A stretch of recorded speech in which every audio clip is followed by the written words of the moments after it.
अस्सलामुअलैकुम रहमतुल्लाहि वबरकातुहू। जय नेपाल एउटा मेरो प्यारो बहिनीको कमेन्ट पढौँ है।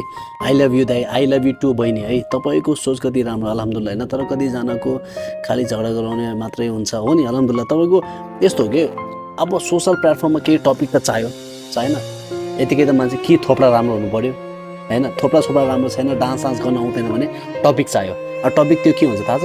झगडा गराउनु। र सबभन्दा इजी वे होइन भनेको भाइरल हुने भनेको अहिलेको टाइममा धार्मिक युद्ध के धर्मको बारेमा नफरत फैलाउनु तपाईँ भाइरल हुन्छ। अहिले एसियाको कुनै मिडिया छन् उनीहरू पपुलर छन्। अहिले कसरी पपुलर छन् होइन, किन उनीहरूले नफरत फैलाइरहेको छ कि छन् होइन। एक्स मुसलमानहरू हेर्नुहोस् पपुलर, कहाँ भुइँमा थिए यिनीहरू, उनीहरूलाई उठाएर आकाशमा राख्यो। किन? उनीहरू नफरत फैलाइरहेको छ।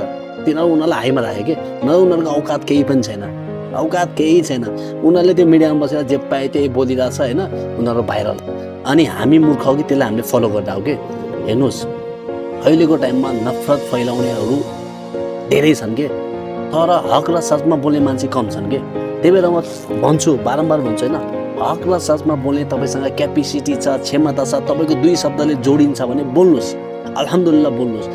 तर एकताको कुरा गर्नुहोस्, जोड्ने कुरा गर्नुहोस् र जहिले पनि फ्याक्ट कुरा, ट्रुथ कुरा गर्नु के। कसैको चित्त दुखाउने, कसैको आस्थालाई ठेस पुर्याउने काम चाहिँ हामीले कहिल्यै गर्नु हुँदैन। र कुनै भेडाहरूलाई चाहिँ हामीले एक्सपोज गर्नुपर्छ कि है। म भिडियो राख्छु, म सेल्फ डिफेन्समा बोल्छु। कसैले मलाई भन्छ तिमी आतङ्कवादी हो होइन, तिम्रो कुरानमा यो लेखेछ छैन दाइ, यस्तो न यस्तो हो। म उसलाई गलत भन्दिनँ नि त, तर म पनि गलत होइन नि त। मेरो काम हो उसलाई मैले एक्सप्लेन गर्ने। मलाई मान्छेले भन्छ केही भिडियो बनाएर होइन, ए भाइ तिमीसँग क्यापेसिटी छैन होइन, यसरी क्यामेरा अगाडि बोल्न पनि अलिकति जिग्रा चाहिन्छ कि। हाम्रो स्क्रिप्टेड हुँदैन। अल्हम्दुलिल्लाह क्यामेरा अगाडि मोबाइल अगाडि राख्यो होइन, बोल्यो होइन, मद्दत आउँछ जसले मलाई बनाएको छ। र म हाम्रो एउटा कुरा चाहिँ याद राख्नुपर्छ होइन, एक न दिन हामीलाई त मर्नु छ नि, चाहे गरिब होस्, धनी होस्, अर्बपति होस्, खर्बपति होस् होइन, राजाले त राजगद्दी छोडेर जान्छ होइन। त्यही भएर हिसाब त हामीले माथि गएर बुझाउनै पर्छ कि। अनि यो 4 दिनको जिन्दगीमा इज्जत सम्मानले बसौँ, माया ममता गरौँ होइन, सत्य तथ्य बोलौँ कि। कसैको धर्मलाई माथि तल हामीले खसाउने काम गर्नु हुँदैन होइन। उनीहरूले खसाएर हामी सेल्फ डिफेन्समा बोल्दा अल्हम्दुलिल्लाह होइन। अनि तपाईँ यो सेल्फ डिफेन्समा बोल्यो भने होइन, यस्तो कमेन्ट आयो भने मजा पनि आउँछ कि।